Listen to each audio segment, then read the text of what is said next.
thank you all for coming today. I'm gonna start with a question. Does anybody know what all of these pictures have in common?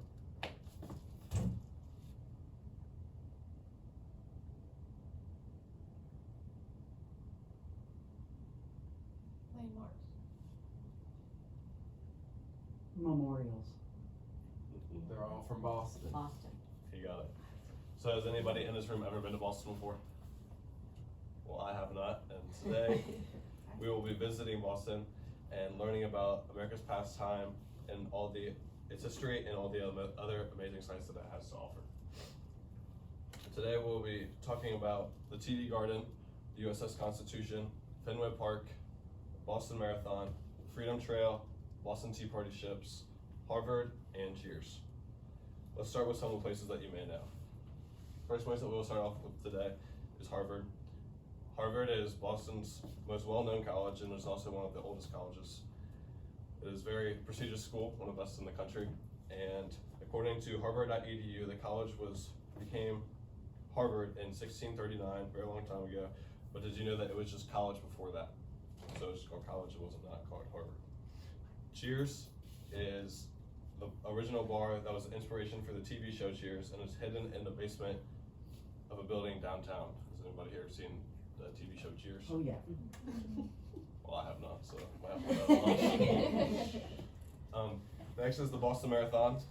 I know not everybody likes to run, but I'm sure you know what the Boston Marathon is. A very important race to runners, and it is 26.2 miles throughout the city of Boston, and is held every April.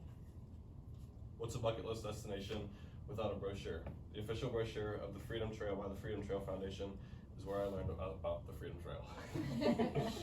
There's a 2.5 mile red line that runs through the streets of Boston that you can just walk through, which is pretty cool. It goes through 16 different historical sites, which is a lot, especially for just one city. It includes museums, churches, meeting houses, ships, burial grounds, parks, and even the site of the Boston Massacre, which is very cool. Are there any sports fans in here? Yes. Well, if you are, you're in luck because Boston has a very good reputation for sports throughout their teams. It starts with Fenway Park. It is the home of the Boston Red Sox. It opened in April of 1912.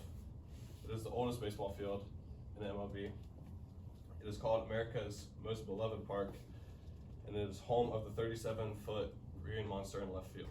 Very cool. People travel from all over the world to see the green monster and see the Red Sox play.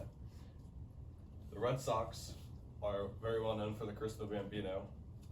They sold Babe Ruth. I'm sure everybody here knows who Babe Ruth is.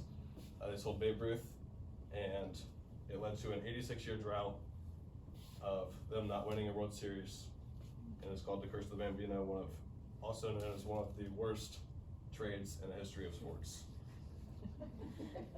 The Red Sox are 8th in the MLB for having Hall of Famers. They are 3rd most in World Series wins with 9. And they're top 10 for most wins all time with just under 10,000. Just across the street is TD Garden. It is the home of the Bruins and the Celtics. It has the largest entertainment center in New England. It hosts over 3.5 million people annually. It has 1,100 club seats, a huge scoreboard, 3 private restaurants inside, 90 executive suites, and 19,600 seats. So you can go watch a game and get a private restaurant meal after. Pretty cool. Celtics, probably one of the best franchises in the NBA. They have the most finals wins with 17.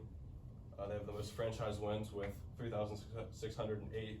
They also have the most Hall of Famers in the NBA with 40. Also in TD Garden is the Bruins. They have 6 Stanley Cup wins. They are 4th in most all-time wins. They have the best regular season known in the NHL with 65 wins and 135 points scored, which is very good for one season. And what's a historical city without historical sites? Boston is full of history, and let's start with the USS Constitution. According to Captain's Scrapbook, the USS Constitution was one of the first 6 ships built for the new US in 1793 and launched from Boston in 1797. It gets its nickname Old Ironsides in the War of 1812. 231 years later, it is still in the harbor and open to the public. So you can go to Boston and see the USS Constitution whenever you would like. The Boston Tea Party, American colonists were upset with Boston's taxes, so in response, they dumped crates of tea into the Griffin's Wharf in 1773, leading to the start of the American Revolution.